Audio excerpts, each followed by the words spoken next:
ವೀಕ್ಷಕರೇ, RJ32 ಕನ್ನಡ ಟಿವಿಯ ವಿಶೇಷ ಕಾರ್ಯಕ್ರಮಕ್ಕೆ ಸ್ವಾಗತ. ನಾನು ರಾಘವೇಂದ್ರ. ಶ್ರೀ ಜಗದ್ಗುರು ರೇಣುಕಾಚಾರ್ಯರ ಜಯಂತಿ ನಿಮಿತ್ತವಾಗಿ ಕಲಬುರಗಿಯ ಜಿಲ್ಲಾ ಜಯಂತಿ ಉತ್ಸವ ಸಮಿತಿಯಿಂದ ವಿಶೇಷ ಕಾರ್ಯಕ್ರಮಗಳನ್ನು ಹಮ್ಮಿಕೊಳ್ಳಲಾಗಿದೆ. ಮಾರ್ಚ್ 12ರಂದು ಶ್ರೀ ರೇಣುಕಾಚಾರ್ಯರ ಜಯಂತಿಯ ನಿಮಿತ್ತವಾಗಿ ಕಲಬುರಗಿ ನಗರದ ಜಿಲ್ಲಾ ಉತ್ಸವ ಸಮಿತಿ ವತಿಯಿಂದ ವಿಶೇಷವಾಗಿ 4 ದಿನಗಳ ಕಾಲ ಕಾರ್ಯಕ್ರಮಗಳನ್ನು ಹಮ್ಮಿಕೊಳ್ಳಲಾಗಿದೆ. ಕಲಬುರಗಿ ನಗರದ ಜಗತ್ ವೃತ್ತದ ಹತ್ತಿರ ಇರುವ ಬಸವ ಸಾಂಸ್ಕೃತಿಕ ವೇದಿಕೆಯಲ್ಲಿ ವಿಶೇಷವಾಗಿ ರೇಣುಕಾಚಾರ್ಯ ಜಯಂತಿ ನಿಮಿತ್ತವಾಗಿ ರವಿವಾರ ಸಂಜೆ ಕಾರ್ಯಕ್ರಮವನ್ನು ಉದ್ಘಾಟನೆ ಮಾಡಲಾಯಿತು. ಈ ಕಾರ್ಯಕ್ರಮದಲ್ಲಿ ವಿಶೇಷವಾಗಿ ಉಪನ್ಯಾಸ ಕಾರ್ಯಕ್ರಮಗಳು ಕೂಡ ಜರುಗಿದವು. ಈ ಕಾರ್ಯಕ್ರಮದ ಮೊದಲನೇ ದಿನದ ವಿಶೇಷ ಝಲಕ್ ಇಲ್ಲಿದೆ ನೋಡಿ.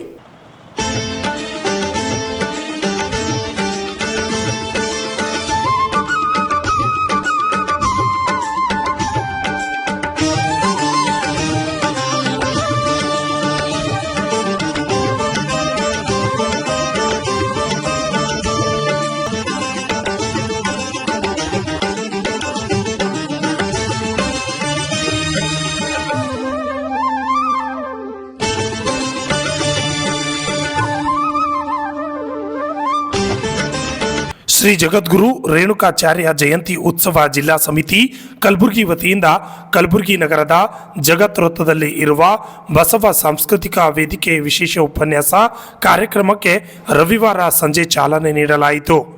ಕಾರ್ಯಕ್ರಮವನ್ನು ಗೀತೆ ಗಾಯನ ಮಾಡುವುದರ ಮುಖಾಂತರವಾಗಿ ಯಶಸ್ವಿನಿ ಮಠ ಅವರಿಂದ ಪ್ರಾರಂಭ ಮಾಡಿಸಲಾಯಿತು.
ನಂತರ ಶ್ರೀ ಜಗದ್ಗುರು ರೇಣುಕಾಚಾರ್ಯರ ಭಾವಚಿತ್ರಕ್ಕೆ ಶ್ರೀಗಳು ಮತ್ತು ಮುಖ್ಯ ಅತಿಥಿಗಳು ಪೂಜೆಯನ್ನು ಸಲ್ಲಿಸಿದರು. ನಂತರ ಕಾರ್ಯಕ್ರಮ ಉದ್ಘಾಟನೆಯನ್ನ ದೀಪ ಬೆಳಗಿಸುವುದರ ಮುಖಾಂತರವಾಗಿ ಶ್ರೀ ರಾಜಶೇಖರ ಶಿವಾಚಾರ್ಯರು ಮತ್ತು ರೇವಣಸಿದ್ಧ ಶಿವಾಚಾರ್ಯರು ಮತ್ತು ವಿಧಾನ ಪರಿಷತ್ ಸದಸ್ಯರಾದ ಶಶಿಲ್ ಜಿ ನಮೋಶಿ ಇನ್ನಿತರ ಮುಖಂಡರು ಸೇರಿ ದೀಪ ಬೆಳಗಿಸಿ ಕಾರ್ಯಕ್ರಮವನ್ನು ಉದ್ಘಾಟನೆ ಮಾಡಿದರು.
ನಂತರ ಕಾರ್ಯಕ್ರಮಕ್ಕೆ ಆಗಮಿಸಿದ ಶ್ರೀ ಷಡಕ್ಷರಿ ಬ್ರಹ್ಮ ವೀರಭದ್ರ ಶಿವಾಚಾರ್ಯರು, ಷಡಕ್ಷರಿ ಬ್ರಹ್ಮ ರೇವಣಸಿದ್ಧ ಶಿವಾಚಾರ್ಯರಿಗೆ, ಶ್ರೀನಿವಾಸ ಸರಡಗಿ ಹಾಗೂ ರೇವಣಸಿದ್ದೇಶ್ವರ ಚರಂತೇಶ್ವರ ಶಿವಾಚಾರ್ಯರಿಗೆ ಸೇರಿದಂತೆ ಅನೇಕ ಮುಖಂಡರಿಗೆ ನೆನಪಿನ ಕಾಣಿಕೆ ಕೊಟ್ಟು ಸನ್ಮಾನ ಮಾಡಲಾಯಿತು.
ಕಾರ್ಯಕ್ರಮದಲ್ಲಿ ಮುಖಂಡರಾದ ಶಶಿಲ್ ಜಿ ನಮೋಸಿ ಸೇರಿದಂತೆ ಶ್ರೀಗಳು ಮಾತನಾಡಿದರು. ಮಠಪತಿ ಕೊಂಚೂರು ಅವರಿಗೆ ನಮಸ್ಕರಿಸುತ್ತಾ ಸಂಘಟನೆಯ ಜಿಲ್ಲಾ ಅಧ್ಯಕ್ಷರು, ಅದೇ ರೀತಿಯಾಗಿ ಮಹಿಳಾ ಅಧ್ಯಕ್ಷರಾದಂಥ ಶ್ರೀಮತಿ ಶರಣಮ್ಮ ಹಿರೇಮಠ್ ಅವರೇ, ವೇದಿಕೆ ಮೇಲೆ ಆಸೀನರಾದ ಈ ಸಂಘಟನೆಯ ಈ ಒಂದು ಕಾರ್ಯಕ್ರಮವನ್ನು ಆಚರಣೆ ಮಾಡಲಿಕ್ಕೆಲ್ಲ ಜವಾಬ್ದಾರಿಯನ್ನು ತೆಗೆದುಕೊಂಡಂಥ ಎಲ್ಲ ಆತ್ಮೀಯ ಮಹನೀಯರೇ, ಈ ಸಭೆಯಲ್ಲಿ ಪಾಲ್ಗೊಂಡಂಥ ತಾಯಂದರೇ, ಅತಿಥಿಗಳೇ, ಜಗದ್ಗುರು ರೇಣುಕಾಚಾರ್ಯ ಜಯಂತಿ ಉತ್ಸವ ಬಹಳ ಉತ್ಸಾಹದಿಂದ ಆಚರಣೆ ಮಾಡಲಿಕ್ಕೆ ಎಲ್ಲ ಬಂದಂಥ ಅತಿಥಿಗಳೇ, ಮಾಧ್ಯಮದ ಮಿತ್ರರೇ ಮತ್ತು ಬಂಧುಗಳೇ, ನಾನೊಂದು ಸ್ವಲ್ಪ ಇದೀಗ ಪೂಜ್ಯರಲ್ಲಿ ಒಂದು ಸ್ವಲ್ಪ ಇತಿಹಾಸವನ್ನು ಕೇಳಲಿಕ್ಕೆ ಇಚ್ಛೆಪಟ್ಟೆ. ಆದರೆ ಅದು ಯಾವ ಕಾಲದಿಂದ ಅದ ಅಂತ ನಾನು ಬಹುಶಃ ನಮ್ಮ ಜಲ್ದಿ ತಿಳ್ಕೊಳ್ಳೋದು ಒಂದು ಸ್ವಲ್ಪ ಭಾಳ ಕಷ್ಟನೇ ಆಗುತ್ತೆ. ಆ ಪ್ರಮಾಣದಲ್ಲಿ ಶ್ರೀಮತಿ ಜಂಗಮ್ ಶೆಟ್ಟಿಯವರು ಬಹಳ ಆಸಕ್ತಿ ವಹಿಸಿ ಈ ಕಾರ್ಯಕ್ರಮದಲ್ಲಿ ಪಾಲ್ಗೊಂಡಿದ್ದಾರೆ. ನಾನು ಅಷ್ಟೇ ಹೇಳಿಕ್ಕೆ ಇಚ್ಛೆಪಡ್ತೇನೆ, ಇವತ್ತು ಸಮಾನತೆಗಾಗಿ 18 ಬೇರೆ ಬೇರೆ ಜಾತಿ ಜನಾಂಗ ಬೇರೆ ಬೇರೆ ಸೆಟ್ಟನ್ನು ಅವರಿಗೆ ಒಂದು ಮಾಡಿ ಸ್ಥಾನಮಾನ ಕೊಟ್ಟು ಅವ್ರಿಗೆ ಸಮಾನವಾದಂಥ ಒಂದು ಸ್ಥಾನಮಾನ ಮತ್ತು ಅಧಿಕಾರ ಕೊಡುವಂಥ ಮಹಾನ್ ಕೆಲಸ ರೇಣುಕಾಚಾರ್ಯರವರು ಆ ಜನ್ಮದಲ್ಲಿ ಮಾಡಿದ್ದಾರೆ ಅಂತದೊಂದು ಅತ್ಯಂತ ಸಂತೋಷದಿಂದ ಹೇಳಿಕ್ಕೆ ಇಚ್ಛೆಪಡ್ತೇನೆ. ಜೊತೆಗೆ ಎಲ್ಲರಿಗಿಂತ ಹೆಚ್ಚಿಗೆ ಮಾನ್ಯತೆಯನ್ನು ನಾವು ಮತ್ತಾರಿಗೆಲ್ಲ ನಮ್ಮ ತಾಯಂದಿರಿಗೆ ಕೊಡಬೇಕು, ಮಹಿಳೆಯರಿಗೆ ಕೊಡಬೇಕು. ಆ ಮಹಿಳೆಯರಿಗೂ ಕೂಡ ಸಮಾನತೆ ನಾವು ವಿಚಾರ ಮಾಡಿದಂಥ ಕಾಲದಲ್ಲಿ ಅವ್ರು ಕೊಟ್ಟಿದ್ದಾರ. ಇದೇ ರೇಣುಕಾಚಾರ್ಯ ಜಯಂತಿ ಉತ್ಸವದ ಒಂದು ಕಾಣಿಕೆ ಅಂತಂದು ಅವ್ರು ಕೊಟ್ಟಂಥ ಒಂದು ಮಹಾನ್ ಕೊಡುಗೆ ಅಂತಂದು ಈ ಸಂದರ್ಭದಲ್ಲಿ ನಾವು ನೆನೆಸ್ಕೋಬೇಕಾಗುತ್ತೆ. ಮೊನ್ನೆಯಿಂದ ಎಲ್ಲ ಕಡೆ ಮಹಿಳಾ ದಿನಾಚರಣೆಯನ್ನು ಬಹಳ ದೊಡ್ಡ ಪ್ರಮಾಣದಲ್ಲಿ ನಾವೆಲ್ಲರೂ ಆಚರಣೆ ಮಾಡ್ತಾ ಇದ್ದೀವಿ. ನಾವು ಹೇಳಲಿಕ್ಕೆ ಪೂಜ್ಯರೇ ಪುರುಷ ಪ್ರಧಾನ ರಾಷ್ಟ್ರ ಅಂತ ನಾವೆಲ್ಲ ಹೇಳ್ತೀವಿ, ಆದರೆ ನಮ್ಮ ಮನಸ್ಸಲ್ಲಿ ಅಂದರೆ ನಿಮ್ಮ ಬಗ್ಗೆ ಒಂದು ಅಭಿಮಾನ ಬಿಟ್ಟರೆ ಮತ್ತೊಂದು ಏನೂ ಇಲ್ಲೇ ಇಲ್ಲ. ಯಾಕಂದ್ರೆ ಒಂದು ಗಾದಿ ಮಾತದ, ಅನೇಕ ಜನರು ಫೋಟೋ ಇಡ್ತಾರೆ ಅವ್ರ ಮನೆಯಲ್ಲಿ. ನಾವು ಫೋಟೋ ಇಟ್ಟಿಲ್ಲ, ಅದು ನಮ್ಮ ಮನಸ್ಸಲ್ಲಿ ಏನಿದೆ ಅಂತಂದರೆ, ಈ ಮನೆ ಯಜಮಾನ ನಾನು, ನಾವು ಹೊರಗಡೆ ಮನೆಯನ್ನು ಬೋರ್ಡ್ ಹಚ್ತೀವಿ, ಈ ಮನೆ ಯಜಮಾನ ನಾನು, ನನ್ನ ಹೆಂಡತಿಯ ಪರ್ಮಿಷನ್ ಇದೆ ನನಗಿದು ಹೇಳ್ಕೊಳ್ಳಿಕ್ಕೆ ಅಂತ. ಅಂದರೆ ಆ ಪ್ರಮಾಣದಲ್ಲಿ ಮಹಿಳೆಯರಿಗೆ ನಾವು ಮಾನ್ಯತೆಯನ್ನು ಕೊಡ್ತೇವೆ. ಆ ಕಾರಣದಿಂದ ಇವತ್ತು ಭೂಮಿ ತಾಯಿ ಆಗಲಿ ಎಲ್ಲ ಅನೇಕ ಹೆಸರುಗಳಿಂದ ನಾವು ಅಂದರೆ ಮಾತೆಯವರ ಪೂಜೆ ಮಾಡ್ತೀವಿ ಹೊರತಾಗಿ ಮತ್ತೆ ಯಾರ್ದು ಅಲ್ಲ. ನಾವು ಮದರ್ ಟಂಗ್ ಅಂತ ಹೇಳ್ತೀವಿ, ಮದರ್ ಟಂಗ್ ಫಾದರ್ ಟಂಗ್ ಅಂತ ಯಾರು ಹೇಳಲ್ಲ. ಅಂದರೆ ತಾಯಿ ಜೊತೆಗೆ ಆ ಸಣ್ಣವರಿಂದ ಆಡುವಂಥ ಭಾಷೆ ಮದರ್ ಟಂಗ್ ಅಂತ ಹೇಳಿ ನಾವು ಮಾಡ್ತೀವಿ. ತಾಯಿಯಷ್ಟು ದೊಡ್ಡ ವ್ಯಕ್ತಿ ಬಹುಶಃ ಈ ಬದುಕಿನಲ್ಲಿ ಅಥವಾ ಈ ಜಗತ್ತಿನಲ್ಲಿ ಯಾರೂ ಇಲ್ಲ ಅಂತ ನಾನು ಈ ಸಂದರ್ಭದಲ್ಲಿ ಹೇಳುತ್ತಾ, ಆ ಒಂದು ಸ್ಥಾನಮಾನ ಇವತ್ತು ಮಹಿಳೆಯರಿಗಿದೆ, ನಮ್ಮ ದೇಶದಲ್ಲಿ ನಮ್ಮ ಪರಂಪರೆಯಲ್ಲಿ ಇದೆ. ಅವರಿಗೆ ನಮಸ್ಕರಿಸುತ್ತಾ ಜಯಂತಿ ಉತ್ಸವದ ಜೊತೆಗೆ ಎಲ್ಲರಿಗೂ ಶುಭಾಶಯಗಳನ್ನು ಹೇಳಿ ಪೂಜ್ಯರ ಆಶೀರ್ವಾದವನ್ನು ಯಾವತ್ತೂ ನಮಗೂ ನಿಮಗೂ ಇರಲಿ ಅಂತ ಹೇಳಿ ನನ್ನ ಮಾತನ್ನು ಮುಗಿಸ್ತೇನೆ. ಧನ್ಯವಾದಗಳು. ಜಗದ್ಗುರು ರೇಣುಕಾಚಾರ್ಯ ಜಯಂತಿ ನಿಮಿತ್ತ ಇಲ್ಲಿ ಕೂಡಿರ್ತಕ್ಕಂಥ ಎಲ್ಲ ಪೂಜ್ಯ ಮಹಾಸ್ವಾಮಿಗಳು, ನಮ್ಮ ಬೆಂಬಳಕೆರೆ ಮಹಾಸ್ವಾಮಿಗಳು, ಕೂಡಿರ್ತಕ್ಕಂಥ ಎಲ್ಲ ಸದ್ಭಕ್ತಾದಿಗಳು, ಕಾರ್ಯಕ್ರಮ ಮಾಡಿರ್ತಕ್ಕಂಥವ್ರು ಎಲ್ಲರೂ ಬಂದುಬಿಟ್ರೆ, ಅಧ್ಯಕ್ಷರು ಉಪಾಧ್ಯಕ್ಷರು, ನಮಗೆ ಮಾತ್ರ ನೋಡಿ ಪೂರ್ತಿ ಪರಮ ಸಂತೋಷ ಆಗಿದೆ. ರೇಣುಕಾಚಾರ್ಯ ಜಯಂತಿ ವೈಭವಪೂರ್ವಕವಾಗಿ ನಡೀತಾ ಇರಬೇಕಾದ್ರೆ, ಸತ್ಕಾರ್ಯ ಎಲ್ಲಿ ನಡೀತೈತೆ ಅಂದ್ರೆ ಅಲ್ಲಿ ವಿಘ್ನ ಇರ್ತಾವ, ಅದಕ್ಕೆ ಮನುಷ್ಯ ಲಕ್ಷ್ಯ ಕೊಡಬಾರ್ದು.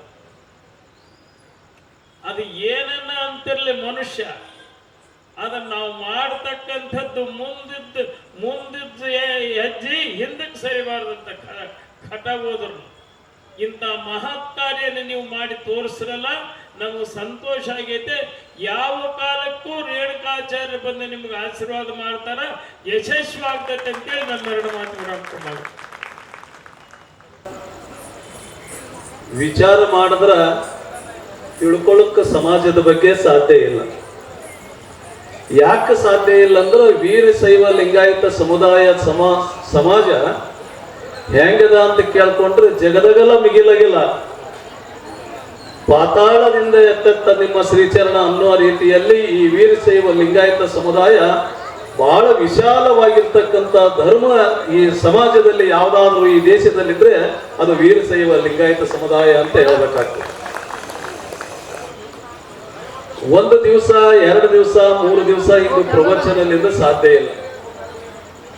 ಆದ್ರೆ ಈ 3 ದಿವಸದಲ್ಲಿ ಧರ್ಮದ ವಿಚಾರಗಳನ್ನ, ಧರ್ಮದ ತತ್ವಗಳನ್ನು ಒಂದಿಷ್ಟು ಹಂಚಿಕೊಳ್ಳೋಣ ಅಂತಕ್ಕಂಥ ಉದ್ದೇಶದಿಂದ ಇವತ್ತ ನಮ್ಮ ಜಗದ್ಗುರು ರೇಣುಕಾಚಾರ್ಯರ ಉತ್ಸವ ಸಮಿತಿಯ ಎಲ್ಲ ಪದಾಧಿಕಾರಿಗಳು ಒಂದಿಷ್ಟು ಧರ್ಮದ ಚಿಂತನೆಯನ್ನ ಈ ಜಯಂತಿ ಉತ್ಸವದ ನಿಮಿತ್ತವಾಗಿ ಹಮ್ಮಿಕೊಂಡು ಒಂದಿಷ್ಟು ವಿಚಾರವನ್ನು ಮಾಡೋಣ ಅಂತಕ್ಕಂಥ ವಿಚಾರವನ್ನ ಮಾಡಿ ಇವತ್ತು ಪೂಜ್ಯರನ್ನ ಕರೆಸಿ ತಮ್ಮೆಲ್ಲರ ಮಧ್ಯದಲ್ಲಿ ಪಂಚಗೋತ್ರದ ಬಗ್ಗೆ ಬಹಳ ಸುಂದರವಾದ ವಿಚಾರವನ್ನ ಹೇಳಿದರು. ಪ್ರತಿಯೊಬ್ಬರಿಗೂ ಕೂಡ ಒಂದೊಂದು ಗೋತ್ರಗಳು ಇರ್ತವೆ, ಪ್ರತಿಯೊಂದು ಧರ್ಮಕ್ಕೂ ಕೂಡ ಗೋತ್ರಗಳಿರ್ತವೆ. ಆದ್ರ ಆ ಗೋತ್ರದ ಬಗ್ಗೆ ತಿಳ್ಕೊಳ್ಳೋಕೆ ನಮಗೆ ಯಾರಿಗೆ ಸಮಯ ಇಲ್ಲ.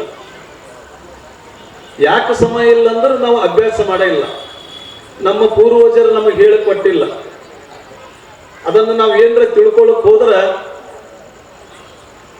ಅದು ತಗೊಂಡು ಏನ್ ಮಾಡ್ತೀಯ ಅಂತ ಕೆಲವು ಜನ ಅಂತಾರ, ಇದು ತಗೊಂಡು ಏನ್ ಮಾಡ್ತೀಯ ಅಂತಾರ. ನೀವು ಯಾವ್ದಾದ್ರು ಒಂದು ಸಂಬಂಧ ನೆಂಟಿಸ್ತಾನೆ, ನಿಮ್ಮ ಮಗಳಿಗೆ ಕೊಡ್ಬೇಕು, ನಿಮ್ಮ ಮಗನಿಗೆ ಸಂಬಂಧ ಮಾಡಕ್ ಹೋಗ್ಬೇಕಾದ್ರೆ ನೀವು ಯಾವ ಗೋತ್ರದವರು ಅಂತ ಕೇಳ್ತಾರೆ. ಅವ್ರಿಗೆ ಯಾವ ಗೋತ್ರದವರು ಅಂತ ಕೇಳಿದ್ರೆ ನಿಮ್ಗೆ ಏನು ಗೊತ್ತೇ ಇರಲ್ಲ. ಗೋತ್ರದ ತಿಳುವಳಿಕೆ ಇಲ್ಲ, ಸೂತ್ರದ ತಿಳುವಳಿಕೆ ಇಲ್ಲ. ಇದನ್ನ ಯಾಕೆ ತಿಳ್ಕೋಬೇಕು, ಯಾರಿಂದ ತಿಳ್ಕೋಬೇಕಂದ್ರೆ ನಿಮ್ಮ ಕುಲಗುರು ಆಗಿರುವಂತವ, ನಿಮ್ಮ ಮನೆ ಗುರು ಆಗಿರುವಂತವ್ರ ಕಡೆಯಿಂದ ನೀವು ತಿಳ್ಕೊಂಡ್ರೆ ನೀವು ಯಾವ ಗೋತ್ರದವ್ರು ಇದ್ದೀರಿ, ಯಾವ ಸೂತ್ರದವ್ರು ಇದ್ದೀರಿ, ನೀವು ಯಾವ ಪರಂಪರೆಯಲ್ಲಿ ಬಂದವರಿದ್ದೀರಿ ಅಂತಕ್ಕಂಥದ್ದು ನಿಮ್ಮ ಗುರುವಿನಿಂದ ಅದು ತಿಳ್ಕೊಳ್ಳೋಕೆ ಸಾಧ್ಯ ಆಗ್ತದೆ. ಆದ್ರೆ ಗುರುಗಳಿಗೂ ಹೇಳಕ್ ಸಮಯ ಇಲ್ಲ, ಅವರಿಗೂ ಸಮಯ ಇಲ್ಲ, ನಿಮಗೆ ತಿಳ್ಕೊಳ್ಳಕ್ ಸಮಯ ಇಲ್ಲ, ಗುರುಗಳಿಗೆ ಹೇಳಕ್ ಸಮಯ ಇಲ್ಲ. ಜಿಂದಗಿ ಜಬ್ ತಕ್ रहेगी तब तक फुर्सत नहीं मिले काम से. ಸಮಯನೇ ಯಾರಿಗಿಲ್ಲ. ಏನೋ ನಮ್ಮ ಹಿರಿಯರು ನಮ್ಮ ಅವ್ವ ಅಪ್ಪ ಹಚ್ಕೊಂಡಾರ ಈ ವಿಭೂತಿ ಒಂದು ಹಚ್ಕೋತೀರಿ, ಅದು ವಿಭೂತಿನೂ ಇರ್ಲಿಲ್ಲ ಕೊನೆಗೆ ಗಾಡಿಗಾರ ಹೋಗಿ ಹಣಿ ತಿಕ್ಕತ್ತೀರ, ಅದು ಎಮರ್ಜೆನ್ಸಿ ಟೈಮ್ನಾಗ. ಯಾಕ ಪರಿಸ್ಥಿತಿ ಹಂಗದ. ಸುಮ್ಮನೆ ನಾವು ಲಿಂಗಾಯತರು ಹುಟ್ಟೀವಿ, ನಾವು ವೀರಶೈವರಾಗಿ ಹುಟ್ಟೀವಿ, ಆದ್ರ ಅದನ್ನ ನಾವು ಯಾವ ಧರ್ಮದಲ್ಲಿ ಹುಟ್ಟೀವಿ, ಯಾವ ಮನೆತನದಲ್ಲಿ ಹುಟ್ಟೀವಿ, ಆ ಧರ್ಮದ ತಿಳುವಳಿಕೆ ನಮಗ್ ಬೇಕು. ಮೊದಲ ನೀವು ಯಾವುದೇ ಧರ್ಮದವ್ರು ಇರಲಿ, ಯಾವುದೇ ಧರ್ಮದಾಗ ಹುಟ್ಟಿರಿ, ಧರ್ಮದ ತಿಳುವಳಿಕೆಯನ್ನ ನಾವು ತಿಳ್ಕೋಬೇಕು. ಆ ಧರ್ಮದಲ್ಲಿ ನಾವು ಹುಟ್ಟಿವಿ ಅಂದಮೇಲೆ ಆ ಧರ್ಮ ಆಚರಣೆಗಳನ್ನ ಪ್ರತಿನಿತ್ಯ ನಾವು ಪಾಲಿಸಬೇಕು. ಯಾರಿಗೆ ಟೈಮೇ ಇಲ್ಲದನ್ನ ಧರ್ಮ ಆಚರಣೆ ಮಾಡಕ್ಕೆ ಟೈಮ್ ಇಲ್ಲ, ಧರ್ಮದ ತತ್ವ ತಿಳ್ಕೊಳ್ಳೋಕೆ ಟೈಮ್ ಇಲ್ಲ ಅಂದ್ರೆ ನಾವು ಹುಟ್ಟಿದಕ್ಕೂ ಕೂಡ ಸ್ವಾರ್ಥಕ್ಕೆ ಏನದ ಸ್ವಲ್ಪ ವಿಚಾರ ಮಾಡಬೇಕಾಗ್ಯದ. ಸುಮ್ಮನೆ ನೀವು ಯಾರಿದ್ದೀರಿ ಅಂತ ಕೇಳಿದ್ರೆ ನಾವು ಲಿಂಗಾಯತರಿದ್ದೀವಿ ಅಂತಾರೆ. ಕೊಳ್ಳಾಗ ಲಿಂಗನೂ ಇಲ್ಲ, ಹಣಿಮ್ಯಾಗ ವಿಭೂತಿನೂ ಇಲ್ಲ, ಆ ಎರಡರ ತತ್ವನು ನಮಗೆ ಗೊತ್ತಿಲ್ಲ. ಸುಮ್ಮನೆ ಅವ್ರು ಯಾರು ಹಚ್ಚಾರ ಅಂತ ನಾವು ಹಚ್ತಿರ್ತೀವಿ. ಅದಕ್ಕೆ ಇದನ್ನೆಲ್ಲ ತಿಳ್ಕೋಬೇಕಾದ್ರ ಒಂದಿಷ್ಟು ಸಮಯವನ್ನ ಧರ್ಮಕ್ಕಾಗಿ ಮೀಸಲಾಗಿಟ್ಟು, ಒಂದಿಷ್ಟು ತತ್ವಕ್ಕಾಗಿ ಮೀಸಲಾಗಿಟ್ಟು, ನಮ್ಮ ಧರ್ಮ ಆಚರಣೆಗಾಗಿ ಮೀಸಲಾಗಿಟ್ಟು, ಈ ಧರ್ಮ ಆಚರಣೆಗಳನ್ನು ನಾವು ಇವತ್ತು ಮಾಡದೆ ಹೋಗಿದ್ರ ನಮ್ಮ ಬದುಕು ಹೆಂಗಾಗ್ತದಂದ್ರ ನೀರಿಲ್ಲದ ಕೆರೆ ಹಂಗಾಗ್ತದ, ತಳವಿಲ್ಲದ ಗಡಿಗೆ ಹಂಗಾಗ್ತದ. ಬದುಕು ತಳವಿಲ್ಲದ ಗಡಿಗೆ ಹೇಗಾಗತ್ತದ, ಧೋಬಿಕ ಕುತ್ತ ನಾ ಘರ್ಕ ನಾ ಘಾಟ್ಕ, ಹೆಂಗ ಹುಟ್ಟಿವಿ ಹಂಗ ಹೋಗಿರ್ತೇವ್ ನಾವು. ಎಲ್ಲರ ನಾವು ಹೋಗಿ ಆಕ್ಸಿಡೆಂಟ್ ಆಗಿ ಎಲ್ಲೋ ಅಪಘಾತ ಆಗಿ ನಾವು ಸತ್ಯವಂದ್ರ ನಮ್ಮ ಬಾಡಿ ಯಾವ ಸಮಾಜದಂತ ಮಾಡಬೇಕು ಅಂತಕ್ಕಂಥದ್ದು ಕಾರ್ಪೊರೇಷನ್ದವ್ರಿಗೆ ಚಿಂತೆ ಬೀಳ್ತದೆ. ಒಯ್ದು ಏನ್ ಮಾಡ್ತಾರ ಅಂದ್ರೆ ಎಲ್ಲೋ ಒಂದು ಗಟ್ರದಾಗರ ಒಗಿತಾರ, ಒಂದೆಲ್ಲೋ ಸಮುದ್ರದಾಗರ ಒಗಿತಾರ, ಇಲ್ಲ ಕೊನೆಗೆ ಬೆಂಕಿ ಹಚ್ಚಿ ಸುಟ್ಟು ಬಿಡ್ತಾರ ಅವರು. ನಿಮ್ಮ ಧರ್ಮ ಲಾಂಛನಗಳು ನಿಮ್ಮ ಶರೀರ ಮೇಲೆ ಇತ್ತು,